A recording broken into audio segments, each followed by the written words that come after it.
My name is Maya Chin. I'm 28 years old, and 3 weeks ago, I posted a single screenshot on Facebook that burned my parents' carefully constructed fantasy to the ground. For as long as I can remember, I've been the selfish daughter. That's what my mother told her church friends, her book club, anyone who would listen. The one who never helped the family, who was too focused on her career to care about her own parents. Meanwhile, I'd been depositing $2,400 into their account every single month for the past 6 years. 72 months. $172,800 total, not including the property taxes I paid twice a year, or the new roof in 2022, or my father's dental implants. But please, take a moment to like and subscribe, but only if this story genuinely resonates with you. Drop your location and local time in the comments. I want to know I'm not alone in this particular kind of family dysfunction. I grew up in Sacramento, California, in a 3-bedroom house on Maple Street that my parents bought in 1987 for $89,000. My brother Jason is 4 years older than me, and from the moment I could form memories, I understood the hierarchy. Jason was the golden child, the brilliant son, the one who would carry on the family name. I was the daughter, and in my parents' traditional Chinese-American household, that meant I was temporary, just passing through until some man claimed me. My father, Thomas, worked as a mechanical engineer. My mother, Linda, was a part-time bookkeeper who spent most of her time volunteering at church and managing what she called her social obligations. They weren't poor, they weren't struggling, but they had a very specific vision of how their money should work.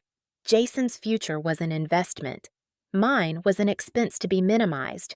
I was 7 years old the first time I heard my mother tell someone I was difficult.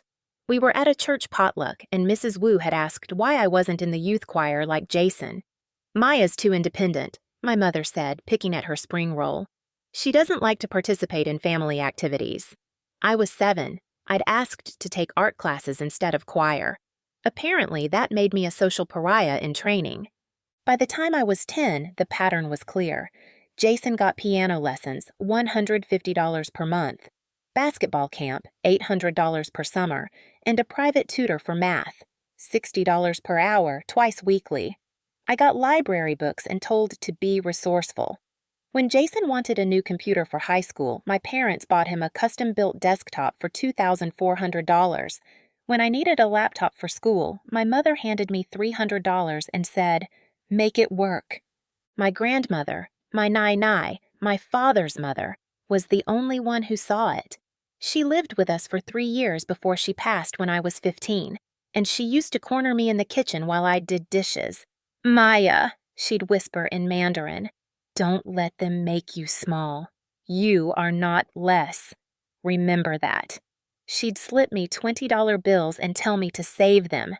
"For later," she'd say. "You'll need them." I didn't understand what she meant then. I thought she was just being a doting grandmother. I didn't realize she was watching my parents systematically undervalue me and preparing me for the moment I'd need to escape. The financial disparity became more obvious as we got older. Jason went to UC Berkeley. My parents paid his full tuition, room and board, spending money, everything. The total cost over 4 years? Approximately $120,000. He graduated with a degree in business administration, 0 debt, and a used BMW my father bought him as a graduation gift. I got into UCLA. I was so proud. I'd worked my ass off, maintained a 4.2 GPA, led 3 clubs, volunteered at the hospital every weekend. When I showed my parents my acceptance letter, my mother looked at it and said, "That's nice, dear. How are you planning to pay for it?" I thought she was joking. She wasn't. "We've already invested heavily in Jason's education," my father explained, not looking up from his newspaper. "You'll need to take out loans. It builds character." Character. That's what they called it. Jason got $120,000 in parental investment. I got character-building debt. I took out $89,000 in student loans and worked 3 part-time jobs throughout college: barista, library assistant, and weekend receptionist at a dental office. I graduated with a degree in computer science, honors, and crippling anxiety about money. But here's the thing about being told you're on your own. You become fucking excellent at it. I landed a job at a tech company in San Francisco right out of college, starting salary $78,000. By 25, I was making $105,000. By 27, $130,000. I was good at my work. Great, actually. I was the selfish, independent daughter who didn't need anyone, so I became exactly that. Self-sufficient, successful, alone. Jason, meanwhile, bounced between startups, none of which quite worked out. He had big ideas and no follow-through, expensive tastes, and mediocre ambition. By the time he was 30, he was living in my parents' house again. Between opportunities, which is what we called unemployment in families that couldn't admit failure. And this is where the real story begins. 3 years ago, I got a call from my father. He was 63, thinking about early retirement, and they'd made some unfortunate investment decisions. The 2008 recession had hit their savings hard, and they'd never quite recovered. They'd refinanced the house twice, once to pay for Jason's failed startup, once to cover some credit card debt they'd accumulated. Now they had a $2,400 monthly mortgage payment on a house that should have been paid off 15 years ago, and they couldn't afford it on my father's reduced pension and my mother's part-time income. "We need your help," my father said. Not asked, stated, as if it were obvious that this was my responsibility. "What about Jason?" I asked. There was a long pause. "Jason is going through a difficult time right now. He's not in a position to contribute." Translation: Jason was unemployed, living rent-free in their house, and they didn't want to burden him with actual responsibility. "How much do you need?"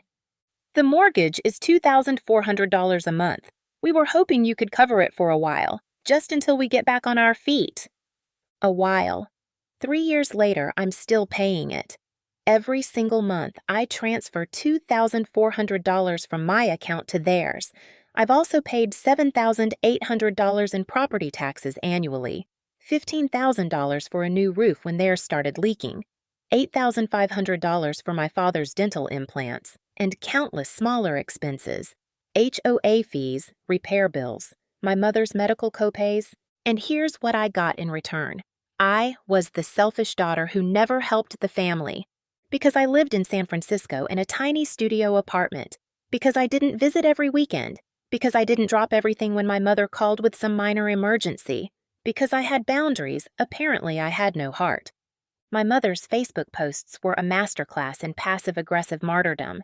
Some children remember where they came from, others forget the moment they leave. Posted 3 days after I missed Sunday dinner because I was working on a critical project deadline. "Family is supposed to be there for each other, but I guess some people are too busy." Posted the week I couldn't drive to Sacramento because I had the flu. Never once did she mention the $2,400 that hit their account every month like clockwork. Never once did she tell her church friends that I was the reason they still had a house at all. And I stayed silent. Because that's what good daughters do, right? We sacrifice quietly. We don't make scenes. We don't correct the narrative. Until 3 weeks ago, when everything changed.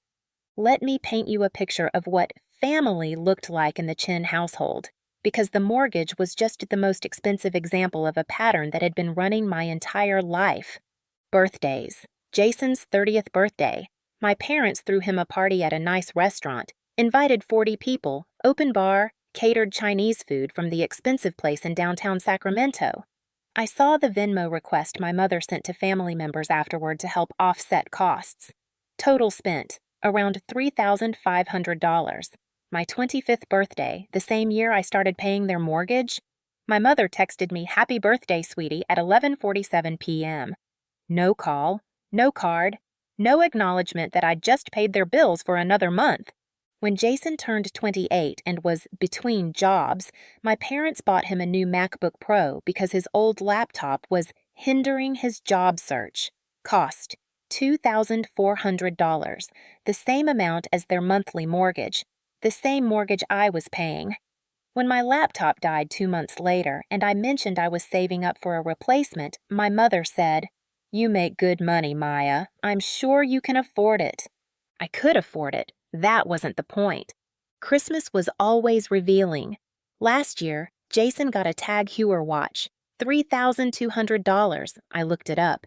New golf clubs, and a weekend trip to Napa that my parents paid for. I got a $50 Amazon gift card and a lecture about how I should visit more often. The year before, Jason got a custom suit for job interviews. I got a candle. Let me give you the parallel structure that defined my 20s. When Jason needed a new car because his BMW needed expensive repairs, my parents co-signed a loan for a new Audi and helped with the down payment, $8,000. When my 2005 Honda Civic finally died and I asked if they could help me with a down payment, my father said, "You're financially stable, Maya. This is something you should handle independently. It's good practice for real responsibility." I bought a used Toyota Corolla with my own money while continuing to pay their mortgage. When Jason wanted to go back to school for an MBA, my parents offered to help with tuition. "It's an investment in his future," my mother explained. He attended 2 semesters before dropping out, wasting approximately $30,000 of their money. When I mentioned I was considering a professional certification that would cost $3,000 and significantly boost my career, my mother said, "That's wonderful, dear. Let us know how it goes." No offer, no contribution, just vague encouragement. The household labor division was equally revealing. Every time I visited, which was once a month despite living 90 minutes away and working 60-hour weeks, my mother had a list of chores for me. Fix her computer, update her phone, reorganize the garage, deep clean the guest bathroom. "Since you're here anyway," she'd say, as if I'd driven 90 minutes to be her unpaid IT support and maid service. Jason, who lived in their house rent-free, contributed nothing. He didn't cook, didn't clean, didn't do yard work. "He's under a lot of stress," my mother would explain while handing me a mop. "We don't want to add to his burden." I paid their mortgage. Jason played video games in the room he'd had since high school.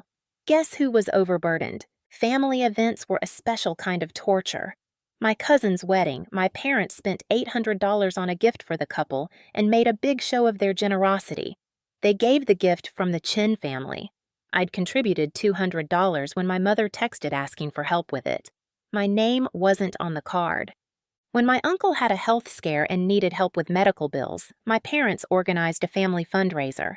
They contributed $1,000 and again made it a public gesture of generosity at a family dinner. They'd asked me to contribute beforehand. I gave $1,000. At the dinner, my father stood up and gave a speech about family values and supporting each other.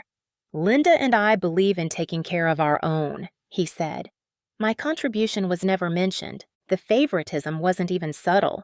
At family gatherings, my mother introduced Jason as our son, the business graduate from Berkeley, even though he'd been unemployed for 8 months. I was our daughter. She works with computers, despite the fact that I was a senior software engineer at a company everyone had heard of, making more than both my parents combined. Thanksgiving, 2 years ago, we're sitting around the table, and my aunt asks how everyone is doing. My mother launches into this glowing update about Jason's exciting new venture, another startup idea that would inevitably fail. Then my aunt turns to me. "And Maya, what have you been up to?" Before I can answer, my mother says, "Oh, you know Maya, always busy with work. Too busy for family most of the time." I'd driven from San Francisco that morning. I'd brought wine, flowers, and a dessert I'd baked at midnight the night before because my mother had asked. I was sitting right there, and she was telling relatives I was too busy for family. I said nothing. I smiled. I ate my turkey. I transferred $2,400 to their account the next week, same as always. The gaslighting was constant and creative. When I mentioned feeling hurt about being excluded from family decisions, like when they refinanced the house without telling me, even though I was paying the mortgage, my mother said, "You're always so sensitive, Maya. We didn't want to burden you with details." Burden me with details about the house I was financially responsible for? But sure, Mom, I'm just sensitive. When I asked why Jason got a birthday party and I got a text, my father said, "You've never been interested in big celebrations. We were just respecting your preferences." Preferences I'd never expressed. Preferences they'd invented to justify their neglect. The expectations were different too. Jason could flake on family dinners, forget to call on Mother's Day, show up empty-handed to events. It was all met with understanding. He's going through something. He's busy. That's just how Jason is. I missed one Sunday dinner because I had a stomach flu, and my mother posted on Facebook. There's always an excuse when people don't prioritize family. I saw that post while I was hovering over the toilet, feeling like death. I still transferred the mortgage payment on schedule. Here's what really gutted me. My parents would complain about me to other family members while Jason was standing right there, contributing nothing. Last year, at my cousin's graduation party, I overheard my mother talking to my aunt in the kitchen. "I just wish Maya was more like Jason," she said. "He has such a generous spirit. Maya's always been more calculating." Jason's generous spirit was currently sleeping until noon in their guest room, having not paid rent, utilities, or contributed groceries in over a year. My calculating nature was paying their fucking mortgage.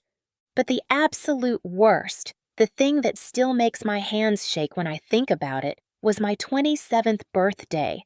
I'd mentioned casually a few weeks before that I'd love to have dinner with them. Nothing fancy, just the family. It was a Wednesday. I said I'd come to Sacramento after work. We could go to that Italian place we used to go to when I was in high school. My mother said, "That sounds nice, sweetie. Let me check the calendar." She never followed up. I texted a week before. She said, "Oh, we might have something that night, but we'll figure it out." My birthday came. I drove to Sacramento after work, showing up at their house at 6:30 p.m. No one was home. I called my mother. "Oh, Maya, I'm so sorry. Jason had a job interview mixer thing tonight and we wanted to support him. It completely slipped my mind that it was your birthday. Can we reschedule?" I sat in their driveway for 20 minutes trying not to cry. Then I drove back to San Francisco, stopped at a McDonald's drive-thru, and ate a Big Mac alone in my studio apartment while scrolling through my mother's Facebook, where she'd posted photos from Jason's mixer. "So proud of our son. Great opportunities ahead." Eh? The next day, she texted, "By the way, hun, the mortgage payment is due soon. Just a reminder." I paid it, like I always did, because apparently I was calculating, selfish, and too busy for family, but never too busy to make sure they didn't lose their house. My breaking point came on a Tuesday, which feels somehow appropriate. Not a dramatic weekend, not a holiday, just a regular Tuesday in March, the kind of day that doesn't announce itself as life-changing until it's already over. I was working from home on a video call with my team when my phone started buzzing with texts from family members. My cousin Rachel. "OMG, did you see your mom's post?" My Aunt Susan. "Honey, are you okay?" 3 more from relatives I rarely heard from. I muted my microphone and opened Facebook.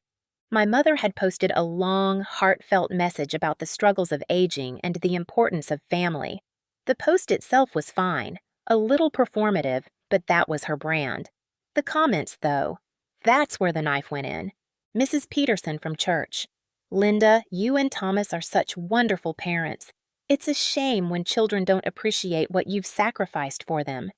My mother's response. "Some children understand sacrifice. Others only think about themselves. We did our best, but you can't force gratitude." Mrs. Wu. "I've always admired how you've supported Jason through everything. Family loyalty like that is rare." My mother. "Jason has always been there for us. We're blessed to have at least one child who understands what family means." Another comment from someone I didn't even know. "What about your daughter?" My mother. "Maya has her own life in the city. She's very focused on her career. Too busy to help her aging parents, I'm afraid. We don't like to burden her." I read that line 7 times. Each time, I felt something crack a little more inside my chest. Too busy to help her aging parents. I opened my banking app, pulled up my transaction history, screenshot after screenshot, $2,400 to Thomas Chin every month for the past 36 months. That was just the last 3 years visible in my app. I went to my laptop, downloaded my full banking history. 72 months, 6 years, $172,800 in mortgage payments, plus property tax payments, $7,800 twice a year for 6 years, $93,600. The new roof, $15,000. My father's dental implants, $8,500. Various repairs, medical copays, emergency expenses, approximately $12,000. Total, $301,900. $301,900. I sat there staring at my screen, my video call forgotten, my team probably wondering where I'd gone. I felt something I'd never felt before, not just anger, but clarity. Pure, crystalline clarity. I was the selfish daughter, the one too busy to help, the one who didn't understand family values. I'd paid over $300,000 to support parents who told everyone I was too selfish to help. My hands were shaking as I typed a response to my mother's post. Then I deleted it, then typed it again, then deleted it again. Instead, I called my bank and requested a full account history going back 6 years. Then I called my accountant. Yes, I had an accountant because I was a calculating person who made good money and planned ahead, and asked her to compile everything I'd paid to or for my parents. "Are you sure you want to see this?" she asked. "It might be upsetting." "I'm sure." It took her 2 days. The PDF she sent me was 14 pages long. The total, including items I'd forgotten, groceries I'd bought and dropped off, gifts I'd purchased from the family, medical expenses, car repairs for their vehicles, and 100 other small bleeding wounds, was $324,750. $324,750. Over 6 years, I'd paid them an average of $54,125 per year, more than my student loan debt, more than I'd spent on myself in rent, food, and savings combined during that same period. And I was too selfish to help. I saved the PDF. I saved every screenshot. And then I sat in my studio apartment, the one I could barely afford because I was paying my parents' mortgage instead of saving for my own place. And I cried. Not gentle tears. The kind of crying that shakes your whole body. The kind that comes from years of swallowed words and dismissed hurt. That night, my phone rang. My father. "Maya, your mother is very upset. She saw that you viewed her Facebook post but didn't like it or comment. That's hurtful." I laughed. I actually laughed, a sound I didn't recognize coming from my own throat. "Dad, I've paid your mortgage for 6 years. We're very grateful for your help, but $324,000. Silence. "I'm sorry? $324,750. That's what I've paid to support you and Mom over the last 6 years. I have every transaction documented, every wire transfer, every payment, every expense." "Maya, we never asked you to, You asked me to pay the mortgage. You asked me for 3 years and I've paid for 6. You asked me to help with the roof, the taxes, Dad's teeth, Mom's medical bills, the car repairs, the HOA fees. You asked and I gave every single time. We appreciate that, but you don't need to." Mom just told the entire internet that I'm too selfish to help my aging parents. Another pause, longer this time. "She's just frustrated, Maya. She misses you. You never visit." "I visit once a month. I work 60 hours a week and drive 3 hours round trip to visit once a month, where I'm handed a list of chores while Jason plays video games in his childhood bedroom." "That's not fair. Jason is going through—" "Jason is 32 years old, unemployed, living rent-free in a house I pay the mortgage on, and somehow I'm the selfish child." I heard my father sigh, that particular sigh that meant I was being difficult, unreasonable, too emotional. "What do you want, Maya?" What did I want? I wanted acknowledgement. I wanted recognition. I wanted one single person in my family to say, "You've sacrificed enormously, and we see you." But I was done asking for things I'd never get. "I want the truth," I said. "That's all. Just the truth." I hung up. The next morning, I woke up to 17 missed calls from my mother and a text from Jason. "What the fuck did you say to Mom and Dad?" I didn't respond to any of them. Instead, I opened Facebook. I created a new post. I attached one screenshot, just one, the summary page from my accountant showing the total. $324,750 paid to Slash for Thomas and Linda Chin, 2018 to 2024. I wrote, "Since there seems to be some confusion about who helps who in this family, let me clarify. I've paid my parents' mortgage for the past 6 years. I've covered their property taxes, medical expenses, and home repairs. The total is $324,750. I've done this while living in a 400-square-foot studio apartment, working 60-plus hour weeks, and visiting once a month despite being told repeatedly that I'm too busy and too selfish to help my aging parents. I'm not posting this for sympathy. I'm posting it because I'm done with the lies.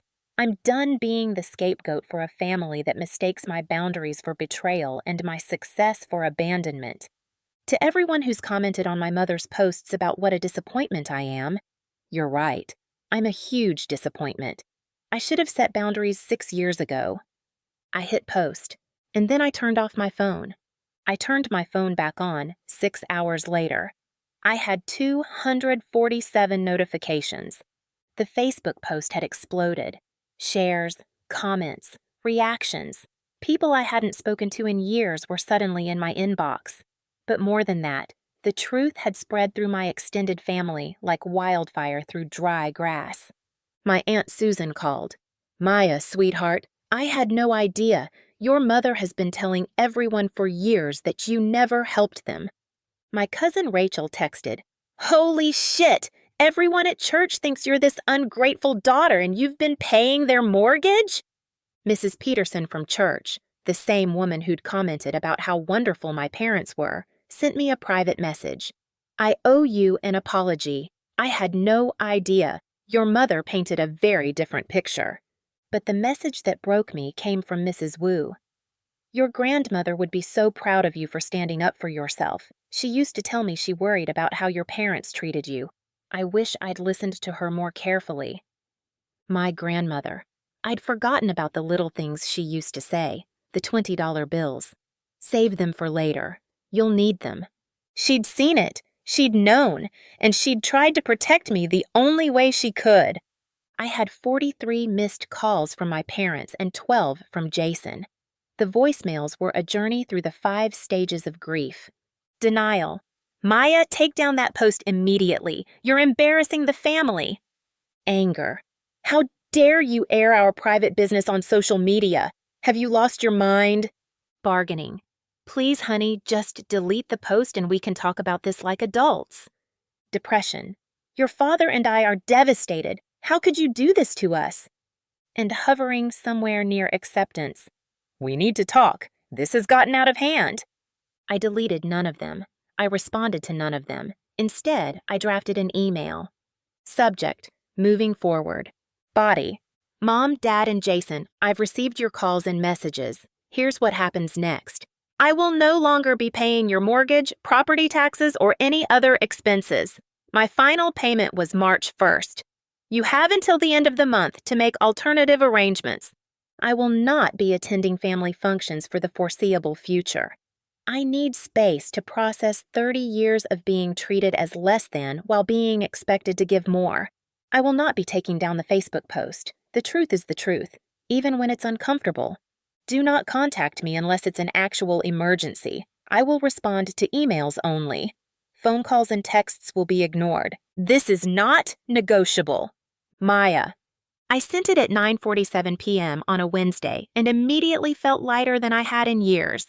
The response came at 6:23 a.m. the next morning. My mother via email. Maya Elizabeth Chin, you have humiliated this family. Your father and I are the laughingstock of our church community. People are asking us questions we can't answer because you've twisted the truth to make yourself look like a martyr. We never asked you to pay for all those things. You offered. You said you wanted to help. Now you're acting like we forced you into financial slavery. That's absurd, and you know it. As for Jason, how dare you drag your brother into this? He's struggling, and instead of supporting him, you're using him as a weapon against us. If you want space, fine, but don't expect us to welcome you back with open arms when you finally come to your senses. Mom. I read it 3 times. Then I forwarded it to my cousin Rachel with the note. This is what gaslighting looks like. Her response, Jesus Christ, Maya, I'm so sorry. The real confrontation came 2 days later. I'd agreed to meet my parents at a neutral location, a coffee shop halfway between Sacramento and San Francisco. They wanted to clear the air. They arrived 10 minutes late. My father looked older than I remembered, his face drawn. My mother looked furious, her mouth a thin line of disapproval. We sat. The silence was excruciating. So, my father finally said, you wanted to talk. You asked for this meeting, I corrected. I was clear in my email. Maya, my mother leaned forward, her voice tight. You need to take down that post. It's causing irreparable damage to our reputation. Your reputation was built on a lie. We never lied. You told everyone I was too selfish to help while I was paying your bills. That's a lie, Mom. You're twisting things. We were grateful for your help, but you made it sound like we demanded it. I pulled out my phone and opened the email thread. March 2018. Dad, we need your help. The mortgage is $2,400 a month. We were hoping you could cover it. I asked about Jason. You said he wasn't in a position to contribute. I've paid it ever since. How is that twisting things? My father shifted uncomfortably. We thought it would be temporary. It's been 6 years. You never said you wanted to stop. I never said I wanted to start. My voice rose and nearby customers glanced over. I lowered it. You called me with a problem. I solved it, and then I kept solving it month after month while you told everyone I was the problem child. That's not, my mother started. The Facebook comments, Mom. Mrs. Peterson? Mrs. Wu? At least one child who understands what family means.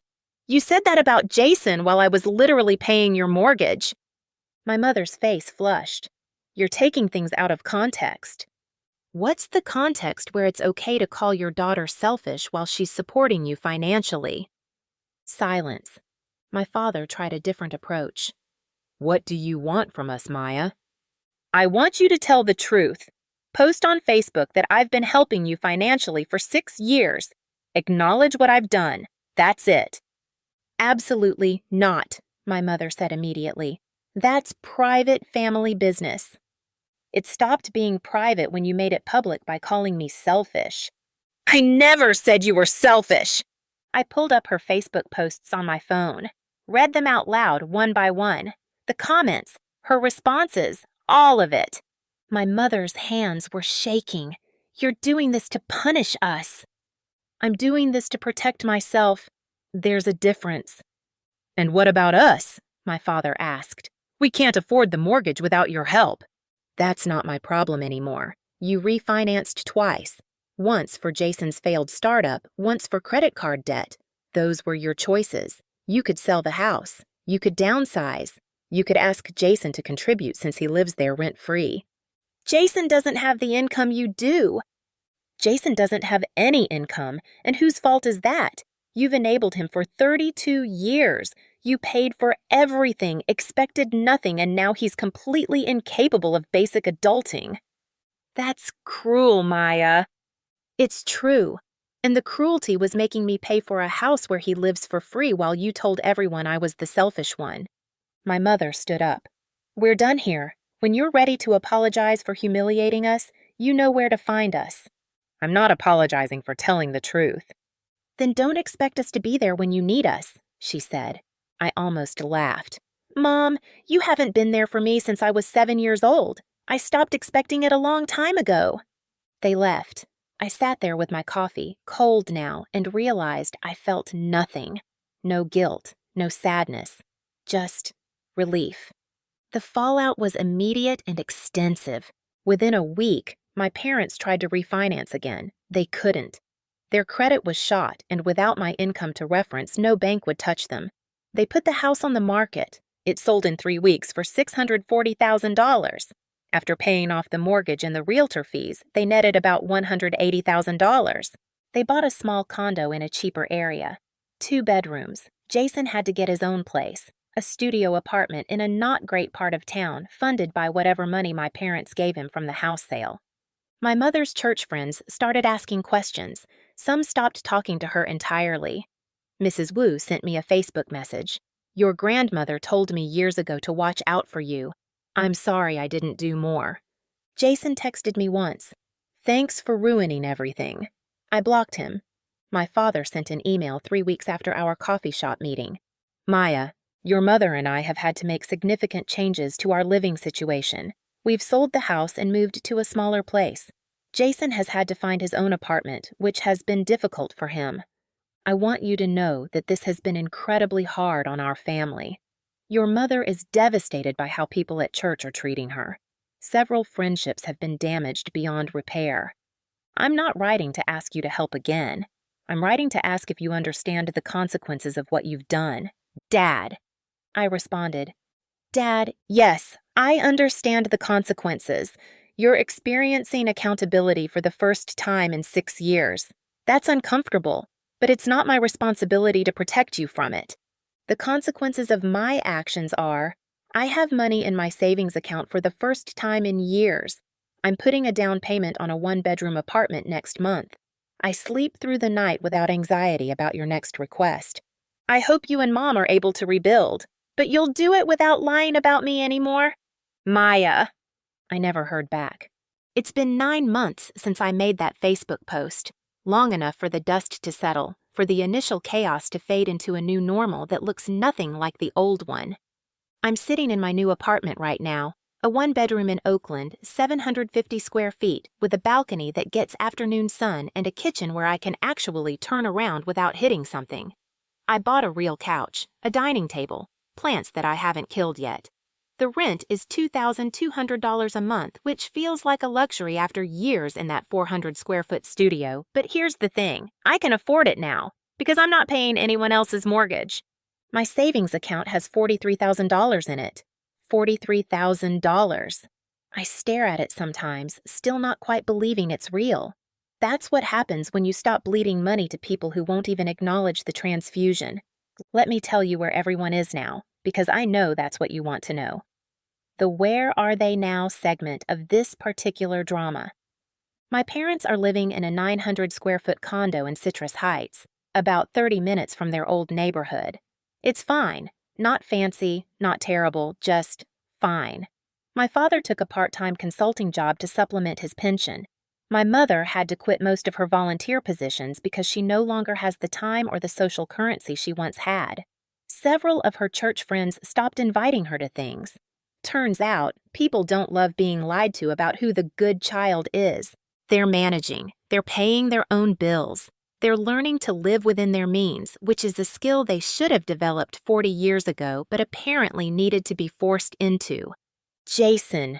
Oh, Jason. He's living in a studio apartment in the not great part of Sacramento, working at a T-Mobile store. Retail. 40 hours a week. Minimum wage plus commission. It's the first real job he's held in 3 years, and according to my cousin Rachel, who heard it from our Aunt Susan, he's absolutely miserable. He calls my parents constantly, asking for money. They occasionally give him small amounts, but they can't float him anymore. Not without my $2,400 monthly subsidy. Rachel told me he tried to apply to grad schools again, business school because of course, but couldn't get loans without a co-signer, and my parents' credit is too damaged to help. So he's stuck in retail, living paycheck to paycheck, finally experiencing what the rest of us call real life. I don't feel bad about it. I really don't. My extended family has been interesting. Some relatives stopped talking to me entirely. They thought airing family business on social media was trashy and disrespectful, regardless of the content. That's fine. I'm learning that some people value the appearance of family harmony more than actual justice, and those aren't my people. But others reached out. My Aunt Susan calls me every few weeks just to check in. My cousin Rachel and I get dinner once a month. 3 cousins I barely knew sent me messages saying they'd experienced similar dynamics in their own families, and my post gave them courage to set boundaries. Mrs. Wu, bless her, sent me a card with a long letter inside. She told me that my grandmother had confided in her years ago about her worries for me. Your Nai saw how they treated you, Mrs. Wu wrote. She used to tell me, that girl is going to need to be strong. I hope I can give her enough to survive. She'd be so proud of you for standing up for yourself. That letter sits on my fridge. I read it when I'm doubting myself. As for my parents and me, we don't talk. I haven't blocked them, but I also haven't reached out. They send emails occasionally, birthday wishes that feel obligatory, updates about their lives that I don't respond to. My father sent a message last month saying my mother has been diagnosed with type 2 diabetes and needs to change her diet. I sent back, "I'm sorry to hear that. I hope she gets good medical care." No offer to help, no emotional labor, just a polite acknowledgement and nothing more. Sometimes I wonder if I'm supposed to feel guilty about that. I don't. What I feel is free. Here's what I've learned in the past 9 months. This isn't a revenge story. I know it looks like one. Selfish daughter exposes ungrateful parents, family implodes, everyone gets their comeuppance. But that's not what this is. This is a claiming what's rightfully mine story. What was rightfully mine? My money, yes. But more than that, my dignity, my truth, my right to be seen accurately instead of through the distorted lens of their disappointment. I didn't destroy my family. I removed myself from a system that required my destruction to function. There's a difference between revenge and refusing to be a victim anymore. Revenge is about making someone suffer. What I did was stop volunteering for my own suffering. I stopped paying for the privilege of being insulted. I stopped accepting crumbs while watching someone else get the whole cake. The best revenge, people say, is living well. But it's not revenge if you're just living the life you deserved all along. I've started therapy. Turns out 30 years of being the scapegoat does some damage to your psyche. My therapist, her name is Dr. Sarah, and she's wonderful, has helped me understand that I wasn't asking for too much. I was asking for the baseline of what children should receive: acknowledgement, fairness, love that doesn't come with conditions and price tags. You weren't the problem child, Dr. Sarah told me in our 3rd session. You were the child who had problems that your parents didn't want to deal with. There's a huge difference. I'm also learning about boundaries versus walls. Boundaries are healthy. They're the rules you set to protect yourself. I won't pay your bills while you badmouth me is a boundary. I won't have a relationship with you at all is a wall. Right now, I have a wall up. Maybe someday it'll become a boundary. Maybe I'll be able to have a limited, carefully managed relationship with my parents if they can acknowledge what they did wrong. Maybe, but I'm not holding my breath, and I'm not basing my healing on whether they ever apologize. Some things I want to say to anyone who's reading this and seeing themselves in my story. If you're the forgotten child, the scapegoat, the one who gives and gives while being told you're selfish, please hear me. You don't owe loyalty to people who show you no respect. Walking away is not failure. Walking away is survival. You are not what they called you. You are not too sensitive, too selfish, too demanding, too difficult. You are a person with needs that deserve to be met, with feelings that deserve to be validated, with boundaries that deserve to be respected. Forgiveness is optional. Healing is not. I haven't forgiven my parents, and I might never fully forgive them. But I'm healing anyway, building a life so full and rich that their absence doesn't leave a hole. It leaves space for people who actually value me. Build your own table. Invite people who see you, who celebrate you, who show up for you the way you've always shown up for others. That's your family. Blood is just blood. Love is what makes family. I think about my grandmother sometimes, about those $20 bills she'd slip me. Save them for later. You'll need them. She was preparing me for the moment I'd need to save myself. She couldn't protect me from my parents' neglect, but she could teach me to protect myself. I wish she could see me now, in my sunny apartment with my growing savings account and my newfound peace. I think she'd smile and say, "I knew you were strong enough." My mother sent an email last week, just one line. "Your father and I miss you." I stared at it for a long time. And then I realized they don't miss me. They miss what I provided. The money, yes, but also the role I played, the responsible one, the safety net, the scapegoat who absorbed their criticism so they didn't have to look at their own failures. I didn't respond.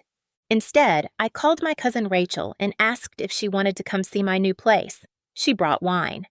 We sat on my balcony and watched the sunset, and she said, "You seem happy." I am happy.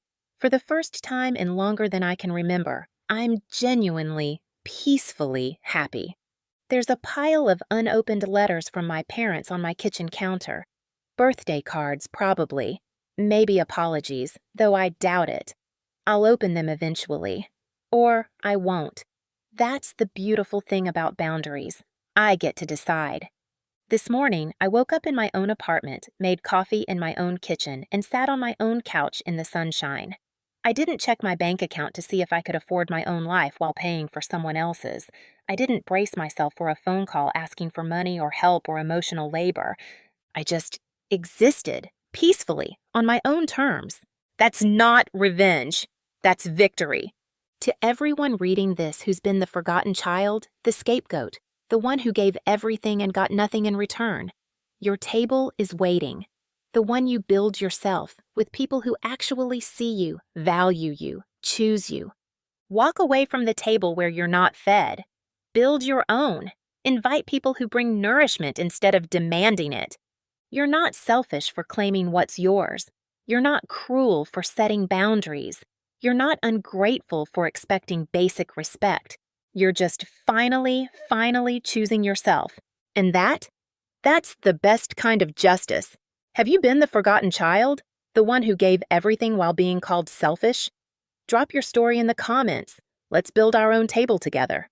Your location and local time? I want to know I'm not alone in this. Like and subscribe if this resonates, but only if it genuinely does. I don't want your pity. I want your solidarity. Check out the videos in the description for more stories of boundaries, healing, and choosing yourself.